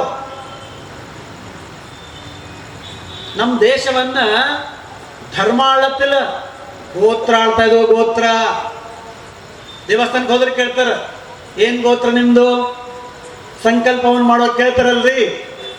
ದೇಶ ತುಂಬ ಎಲ್ಲ ಹಿಂದೂ ಧರ್ಮ ದೇವಾಲಯಗಳು ಕೇಳ್ತಾರೆ, ನಮಗೆ ಎಲ್ಲರೂ ಹೇಳ್ತಾರೆ. ಹೇಳದವ್ರು ಈ ಜಗತ್ತಿನಲ್ಲಿ ಯಾರಿದ್ದಾರೆ? ಹೇಳಕ್ ಬರ್ದವ್ರು ಯಾರು? ಹೇಳಕ್ ಬರ್ಲಾರ್ದವ್ರು ಹೆಚ್ಚು ಮಂದಿ ಯಾರಾದ್ರು ಹೇಳ್ರಿ. ಅವರು ವೀರಶೈವ ಲಿಂಗಾಯತರು. ಗೋತ್ರ ಸೂತ್ರ ಇಡೀ ನಮ್ಮ ಸಂಸ್ಕಾರವನ್ನು, ಇಡೀ ನಮ್ಮ ಧರ್ಮ ಸಿದ್ಧಾಂತವನ್ನ ಬಿಚ್ಚಿಡ್ತು. ಬಹಳ ಅದ್ಭುತವಾಗಿರುವಂತ ಸಾಮರ್ಥ್ಯ ಇದೆ. ಈ ಗೋತ್ರ ಸೂತ್ರ ಹುಟ್ಟಿರುವಂಥದ್ದೇ ಬಹಳ ಅದ್ಭುತದ. ಎಲ್ಲಿಂದ ಇದ್ರ ಉಗಮ ಎಲ್ಲಾಗ್ಯದ? ಗೋತ್ರಗಳು ಉಗಮ ಎಲ್ಲಾಗ್ಯದ? ನಾವೆಲ್ಲ ಗೋತ್ರ ಪುರುಷರು ಒಂಥರ ನಮ್ಮ ಹತ್ರ ಇದರಲ್ರಿ. ಪೀಠಾಧೀಶರಿದ್ದಾರೆ, ಗೋತ್ರ ಪುರುಷರಿದ್ದಾರೆ. ಗೋತ್ರ ಪುರುಷರಿಗೆ ಒಬ್ಬರ ಹೆಸರಿದೆ, ಪ್ರತಿಯೊಂದು ಪೀಠಕ್ಕಿದೆ. ಅದಕ್ಕಾಗಿ ದಯವಿಟ್ಟು ನಾವೆಲ್ಲರೂ ಕೂಡ ಗೋತ್ರವನ್ನ ಸೂತ್ರವನ್ನ ಒಂದು ಸ್ವಲ್ಪ ನೆನಪಿನಲ್ಲಿಟ್ಟಬೇಕು. ಜಗದ್ಗುರು ರೇಣುಕಾಚಾರ್ಯ ಜಯಂತ್ಯೋತ್ಸವ ಸಮಿತಿಗೆ ಒಂದು ವಿನಂತಿ ಮಾಡ್ತಾ ಇದ್ದೀವಿ. ಬಹಳ ಅದ್ಭುತವಾಗಿ ಸುಂದರವಾಗಿರುವಂಥ ಪತ್ರಿಕೆ ಪ್ರಿಂಟ್ ಮಾಡಿ.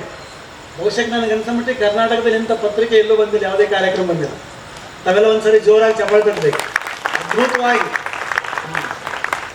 ಇತ್ತಿತ್ತಲಾಗಿ ಕಾರ್ಡ್ ಹೆಂಗೆ ಮಾಡ್ತಾರೆ ಅಂದ್ರೆ ಇಷ್ಟೇ ಅಂತರ್ದೆ, ಅದು ಪೋಸ್ಟ್ ಕಾರ್ಡ್ ಇರ್ತಾವಲ್ಲ ಅಷ್ಟೇ ಕಾರ್ಡ್ ಬಂದವರಿಗೆಲ್ಲ ಆಮಂತ್ರಣ ಪತ್ರಿಕೆ. ನೀವು ನೋಡಿದ್ರೆ ಇಡೀ ಒಂದು 100 ಪುಟದ ಇತಿಹಾಸವನ್ನ ಈ ಕಾರ್ಡ್ ನೋಡಿದ್ರೆ ಹೇಳ್ತದೆ. ಮುಂದಿನ ಸರಿ ಈ ಕಾರ್ಡ್ ಈ ರೀತಿ ಮಾಡಿದ್ರೆ ದಯವಿಟ್ಟು ಒಂದು ಸ್ವಲ್ಪ ಗೋತ್ರ ಸೂತ್ರ ಪಟಲ್ ಅನ್ನುವಂಥದ್ದು ಹಿಂಭಾಗದಲ್ಲಿ ಹಾಕಿ. ಇಲ್ಲ ಗೋತ್ರ ಸೂತ್ರ ಪಟಲಗಳನ್ನು ಮಾಡಿ ಈ ರೇಣುಕಾಚಾರ್ಯ ಜಯಂತಿ ನಿಮಿತ್ತ ಎಲ್ಲ ವೀರಶೈವ ಲಿಂಗಾಯತರ ಮನೆಗೆ ಒಂದು ಸ್ವಲ್ಪ ಹಂಚಿದ್ರೆ ಈ ಕಾರ್ಯಕ್ರಮಕ್ಕೆ ಒಂದು ಬಹಳ ದೊಡ್ಡದಾಗಿರುವಂಥ ಅರ್ಥ ಬರ್ತದೆ ಎನ್ನುವಂಥ ಮಾತನ್ನು ಹೇಳ್ತಾ ಇದ್ದಾರೆ. ನಮ್ಮ ಹತ್ರ ಧರ್ಮವನ್ನು ಯಾರು ಆಳ್ತಾ ಇದ್ದಾರೆ ಅಂತ ಕೇಳಿದ್ರೆ ಗೋತ್ರವನ್ನು ಆಳ್ತಾ ಇದೆ, ಸೂತ್ರಗಳು ಆಳ್ತಾರೆ. ನಮ್ಮ ಗೋತ್ರ ಎಷ್ಟಿದಾವೆ? ನಮ್ಮ ಗೋತ್ರ 5 ಇದೆ. 5 ಗೋತ್ರ, ಪಂಚಗೋತ್ರ. ಯಾಕೆ ಪಂಚಗೋತ್ರ ಅಂದ್ರೆ ನಮ್ಮ ಪಂಚಪೀಠಗಳಿದ್ದಾವೆ. ಒಂದೊಂದು ಪೀಠಕ್ಕೆ ಒಂದೊಂದು ಗೋತ್ರ ಇದೆ, ಅದಕ್ಕೊಂದು ಸೂತ್ರ ಇದ್ದಾವೆ. ಇಷ್ಟು ನಾವು ಇದು ಮೊದಲನೇ ಪಾಠ. ಇದು ಜಗದ್ಗುರು ರೇಣುಕಾಚಾರ್ಯರು ಮಾಡಿರುವಂಥ ಕಾರ್ಯ, ಪಂಚಾಚಾರ್ಯರು ಮಾಡಿರುವಂಥ ಕಾರ್ಯ, ಅದು ಬಹಳ ದೊಡ್ಡ ಕಾರ್ಯ. ಅದು ಇಡೀ ಸಮುದ್ರದಂಗದವ್ರ ಚರಿತ್ರೆ. ಅದು ಹೇಳಕ್ಕೆ 1000 ದಿನ ಸಾಕಾಗಂಗಿಲ್ಲ, ಅಷ್ಟು ಕೆಲಸ ಮಾಡ್ಯಾರ ಅವರು. ಆದರೆ ಇದು ಗೋತ್ರ ಏನು ಮಾಡ್ತದೆ ಅಂತಂದ್ರೆ ನಮ್ಮನ್ನು ಕಾಪಾಡ್ತಾ ಇದ್ರು. ಅವರು ಜಗದ್ಗುರು ರೇಣುಕಾಚಾರ್ಯರು ಪರಮಾತ್ಮನ ಅಪ್ಪಣೆ ಪ್ರಕಾರವಾಗಿ ಅವ್ರ ಪ್ರಾರ್ಥನೆ ಮೇರೆಗೆ ಪರಮಾತ್ಮ ಒಪ್ಪಿಕೊಂಡಿದ್ದ. ಅಯೋನಿಜರಾಗಿ ನಾವು ಅವತಾರವನ್ನು ತಾಳ್ತೀವಿ ಅನ್ನುವಂಥ ಮಾತನ್ನು ಹೇಳಿದರು. ಇಂಥ ಅದ್ಭುತವಾಗಿ ವಿಷಯಗಳಿದ್ದಾವೆ ಅಂತ ಕೇಳಿದ್ರೆ, ನೀವು ಸಿದ್ಧಾಂತ ಶಿಖಾಮಣಿಯನ್ನು ಅಧ್ಯಯನ ಮಾಡಿದಿರಿ ಕಲಬುರಗಿ ಮಹಾನಗರದಲ್ಲಿ, ಈ ಪುಣ್ಯ ಭೂಮಿಯಲ್ಲಿ ಸಿದ್ಧಾಂತ ಶಿಖಾಮಣಿ ಬಗ್ಗೆ ಬಹಳಷ್ಟು ದೊಡ್ಡ ಕೆಲಸ ಮಾಡಿದ್ರಿ ನೀವೆಲ್ಲ. ಜಗದ್ಗುರು ಪಂಚಾಚಾರ್ಯ ಕಾರ್ಯಕ್ರಮವನ್ನು ಮಾಡಿರಿ, ತಿಂಗಳಾನಂತೆ ಕಾರ್ಯಕ್ರಮ ಮಾಡಿರಿ ನೀವು. ಸಿದ್ಧಾಂತ ಶಿಖಾಮಣಿ ಹೀಗಿದೆ ಅಂತ ಕೇಳಿದ್ರೆ ಅದು ಜಗತ್ತಿನ ಮೇರು ತುಲ್ಯ ಧರ್ಮ ಗ್ರಂಥ ಇದೆ. ಅದು ಮೇರು ತುಲ್ಯ. ಇವ ಅವ ಅನ್ನುವಂಥದ್ದು ಮಾತೇ ಇಲ್ಲ ಅಲ್ಲಿ. ವೀರಶೈವ ಧರ್ಮ ಯಾಕೆ ವಿಶ್ವ ಧರ್ಮ ಅಂತ ಕೇಳಿದ್ರೆ, ಈ ಧರ್ಮದಲ್ಲಿ ಜಗತ್ತಿನಾಗ ಎಷ್ಟು ಜನ ಇದ್ದಾರೆ, ಯಾರು ಬೇಕಾದರೂ ಕೂಡ ವೀರಶೈವರಾಗಬಹುದು. ಈ ಧರ್ಮದ ಸಂದೇಶ ಇದೆ, ಯಾರು ಬೇಕಾದರೂ. ಕಂಡೀಷನ್ ಏನದ? 2. ಒಂದು, ಕೊಳ್ಳಾಗ ಏನು ಹಾಕೋಬೇಕು? ಜೋರಾಗಿ ಹೇಳ್ರಿ, ಲಿಂಗಧಾರಣೆ. ಇನ್ನೊಂದೇನ್ರಿ? ಅದು ಓಕೆ, ಅದು ಅಷ್ಟಾವರಣದಲ್ಲಿ ಬರ್ತದೆ. ಇನ್ನೊಂದೇನದ? ಮಂತ್ರೋಪದೇಶವನ್ನು ಪಡಿಬೇಕು. ಬರೀ ಕೊಳ್ಳ ಲಿಂಗ ಹಾಕೊಂಡ್ರು ನೀವು ವೀರಶೈವರಲ್ಲ. ಹೇಳ್ಯಾರ ಅವ್ರು, ಎಲ್ಲರೂ ಹೇಳ್ಯಾರ. ಆಚಾರ್ಯ ಹೇಳಿದ್ದಾರೆ, ಶರಣರು ಹೇಳಿದ್ದಾರೆ. ಉಪದೇಶಾಮೃತವನ್ನು ಪಡಿಬೇಕು. ಅದಕ್ಕೆ ಶಕ್ತಿಪಾತ ಅಂತ ಕರೆದ. ಈ ಪಾರಿಭಾಷಿಕ ಪದ ಏನದವಲ್ಲ, ವೀರಶೈವ ಪಾರಿಭಾಷಿಕ ಪದ ಜಗತ್ತಿನ ಯಾವ ಧರ್ಮ ದರ್ಶನದಲ್ಲಿ ಕಾಣಿಸ್ತಾ ಇಲ್ಲ. ಈ ಪಾರಿಭಾಷಿಕ ಪದಗಳ ಬಗ್ಗೆ ಒಂದು ಸ್ವಲ್ಪ ನಾವೆಲ್ಲ ಲಕ್ಷ್ಯ ಇಡಬೇಕು. ಶಕ್ತಿಪಾತ ಅಂತ ಒಂದು ಶಬ್ದದ ನಮ್ಮ ಹತ್ರ. ಶಕ್ತಿಪಾತ ಅದ್ಭುತವಾಗಿರುವಂಥ ಅರ್ಥವನ್ನು ಕೊಡುವಂಥ ಒಂದು ಶಬ್ದ ಇದೆ. ಈ ಶಕ್ತಿಯನ್ನ ಪಾತ ಅಂದ್ರೆ ತುಂಬುವಂಥದ್ದು. ಆ ಶಕ್ತಿಯನ್ನು ಎಲ್ಲ ತುಂಬಿದ್ರು ಅನ್ನುವಂಥ ಪ್ರಶ್ನೆ ಬಂದಾಗ ಜೀವಂತವಾಗಿರುವಂಥ ದೇಹದಲ್ಲಿ ಶಕ್ತಿಯನ್ನ ಪಾತ ಮಾಡುದು. ಯಾವಾಗ ಮಾಡ್ತಾರೆ ಅವರು? ಆ ಮಾತನ್ನು ಸಿದ್ಧಾಂತ ಶಿಖಾಮಣಿ ಹೇಳ್ತದೆ. ಸಿದ್ಧಾಂತ ಶಿಖಾಮಣಿ ಅಧ್ಯಯನ ಆಗ್ಬೇಕು, ಅಧ್ಯಾಪನ ಆಗ್ಬೇಕು. ಕಾಶಿ ಜಗದ್ಗುರು ಮಹಾಸನ್ನಿಧಿಯವರು ಪಾರಾಯಣ ಗ್ರಂಥ 1,00,000 ಪ್ರತಿ ಪ್ರಿಂಟ್ ಮಾಡಿದ್ದಾರೆ. 1,00,000 ಪಾರಾಯಣ ಗ್ರಂಥ. ಅದು ಬೈಬಲ್ ಕೃತಿಯನ್ನು, ಬೈಬಲ್ ಪೇಜ್ನಲ್ಲಿ ನಿಮ್ಮ ಹತ್ರ ಎಲ್ಲರ ಹತ್ರ ಇರ್ಬೋದು. ಬಹುಶಃ ಸುಮ್ಮನೆ ನಾವೊಂದು ಸಂಕಲ್ಪ ಮಾಡೋರು ರೇಣುಕಾಚಾರ್ಯ ಜಯಂತಿ ನಿಮಿತ್ತವಾಗಿ ವಾರಕ್ಕೆ ಒಂದು ದಿವಸ ಒಂದು 5 ಶ್ಲೋಕ ಮನೆಗೆ ಎಲ್ಲರೂ ಕುತ್ಕೊಂಡು ಓದ್ಬೋದಲ್ಲ. ವಾರಕ್ಕೆ ಒಂದು ದಿವಸ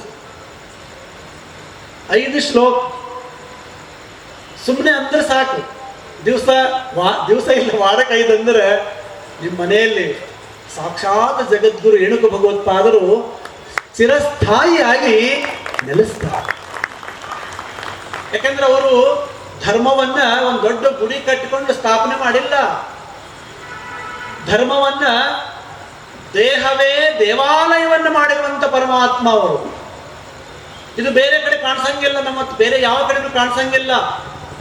ದೇಹೋ ದೇವಾಲಯ ಪ್ರೋಕ್ತ ಅನ್ನುವಂಥ ಸಿದ್ಧಾಂತ ಅತತ್ವ ಜಗತ್ತಿನಲ್ಲಿ ಎಲ್ಲಾರ ಕಂಡು ಬರ್ತದೆ ಅಂತ ಕೇಳಿದ್ರೆ ಅದು ವೀರಶೈವ ಲಿಂಗಾಯತ ಸಿದ್ಧಾಂತದಲ್ಲಿ ಕಾಣಿಸ್ ಬರ್ತದೆ.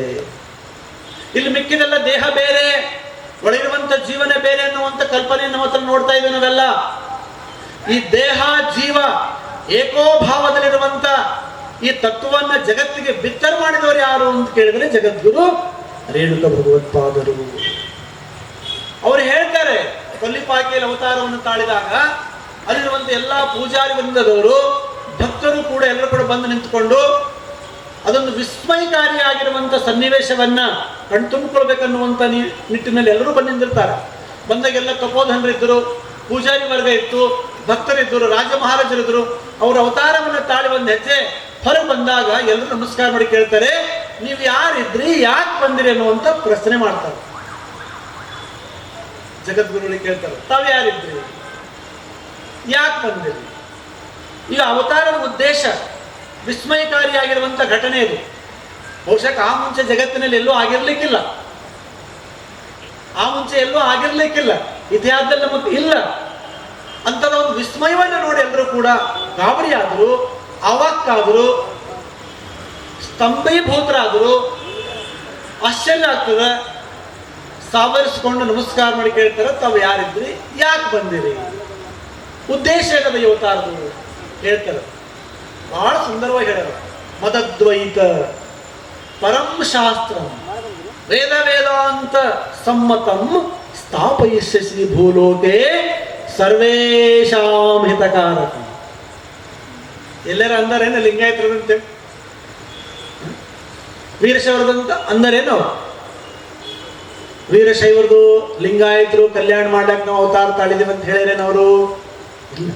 ಸರ್ವೇಷಾಂ, ಇದರ ಅರ್ಥ ಬಹಳ ದೊಡ್ಡದಿದೆ. ಸರ್ವೇಷಾಂ ಅಂದ್ರೆ ಈ ಜಗತ್ತಿನಲ್ಲಿ ಎಷ್ಟು ಜನ ಮಾನವ ಜನಾಂಗದ ಎಲ್ಲರೂ ಕೂಡ ವೀರಶೈವರು ಆಗ್ಬೋದು ಅನ್ನೋದಕ್ಕೆ ಒಂದು ದೊಡ್ಡ ಹೆಬ್ಬಾಗಿಲನ್ನ ಅವರು ತೆರೆದ್ರು ಅನ್ನುವಂಥ ಮಾತನ್ನು ಸಿದ್ಧಾಂತ ಶಿಖಾಮಣಿ ಹೇಳ್ತದೆ. ವೇದ ವೇದಾಂತ ಸಮ್ಮತಂ ಸ್ಥಾಪಯಿಷ್ಯಸಿ ಭೂಲೋಕೆ ಸರ್ವೇಷಾಂ ಹಿತಕಾರಕಂ. ಅವ್ರು ಹೇಗಿದ್ರು ಅಂತಂದ್ರೆ ಪರಶಿವ ಸ್ವರೂಪರಿದ್ರು ಅನ್ನುವಂಥದ್ದು ಅವರ ಈ ಒಂದು ಕಾರ್ಯಕ್ರಮದಲ್ಲಿ ಗುರುಲಿಂಗಯ್ಯ ಶಿವಾಚಾರ್ಯರು ಮಲ್ಕೋಡ, ಭದ್ರಯ್ಯ ಸಾಲಿಮಠ, ಜಂಗಮ ಸಮಾಜದ ಹಿರಿಯ ಮುಖಂಡರು ಹಾಗೂ BH ನಿಡಗುಂದಿ ಸದಸ್ಯರು, ಪುಸ್ತಕ ಪ್ರಾಧಿಕಾರ ಬೆಂಗಳೂರು ಬಸವರಾಜ್ ಮುನ್ನಳ್ಳಿ, ಶ್ರೀಮತಿ ಸುಜಾತಾ ಜಂಗಮಶೆಟ್ಟಿ, ಪೂಜ್ಯ ಶ್ರೀ ವಿಶ್ವನಾಥ್ ಸ್ವಾಮಿ ಅಧ್ಯಕ್ಷರು, ವಿಶಾಲ ವಿಶ್ವ ಕಲಬುರ್ಗಿ, ಶಿವಾನಂದ ಖಜೂರಿ, ಸಿರಾಜುದ್ದೀನ್ ಕೋರ್ವಾರ್ ಅಲ್ಲದೆ ನಾಗಯ್ಯ ಶಾಸ್ತ್ರಿ ಅನೇಕರು ಭಾಗವಹಿಸಿದರು.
ಬೆಳಗಿತು ಸಾರವೇದ ಶಾಸ್ತ್ರ ಸುಗಮ ದಾರಿ ತೋರಿತು ಜ್ಯೋತಿ ಬೆಳಗಿತು ಧರ್ಮದ ಜ್ಯೋತಿ ಬೆಳಗಿತು ಮಂದಿರದ ಸೇವೆಗೆಂದು ಪೂಜೆಗೆಂದು ಬೆಳಗಿತು ಸುಂದರ ಸಮಾಜವೆಂಬ ಮಂತ್ರ ಪಠಿಸಿತು ಜ್ಯೋತಿ ಬೆಳಗಿತು ಧರ್ಮದ ಜ್ಯೋತಿ ಬೆಳಗಿತು ಜ್ಯೋತಿ ಬೆಳಗಿತು ಧರ್ಮದ ಜ್ಯೋತಿ ಬೆಳಗಿತು ಗುರು ವಿರಕ್ತರೆಲ್ಲ ಬಂದೆ ಜ್ಯೋತಿ ಬೆಳಗಿತು ಗುರುಕುಮಾರ ನಾಮದಿಂದ ಜಗವೇ ಬೆಳಗಿತು ಜ್ಯೋತಿ ಬೆಳಗಿತು ಧರ್ಮದ ಜ್ಯೋತಿ ಬೆಳಗಿತು ಜ್ಯೋತಿ ಬೆಳಗಿತು ಧರ್ಮದ ಜ್ಯೋತಿ ಬೆಳಗಿತು ಧರ್ಮದ ಜ್ಯೋತಿ ಬೆಳಗಿತು ಧರ್ಮದ ಜ್ಯೋತಿ ಬೆಳಗಿತು ತುಂಬಾ ಧನ್ಯವಾದ.